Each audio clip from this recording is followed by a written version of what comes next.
ಶ್ರೀಗುರುಭ್ಯೋ ನಮಃ ಹರಿ ಓಂ.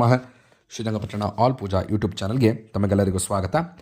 ವೀಕ್ಷಕರೇ, ಶಾಸ್ತ್ರದಲ್ಲಿ ಹೇಳುವಂತಹ ರೀತಿಯಲ್ಲಿ ಪಿಂಡ ಎಂಬಂತಹ ಪದ ಪರಿಪೂರ್ಣವಾಗಬೇಕಾದರೆ ಯಾವ ಯಾವ ದ್ರವ್ಯಗಳನ್ನು ನಾವು ಬಳಸಬೇಕು ಎಂಬುದಾಗಿ ಇವತ್ತಿನ ದಿನದಲ್ಲಿ ತಿಳಿದುಕೊಳ್ಳೋಣ.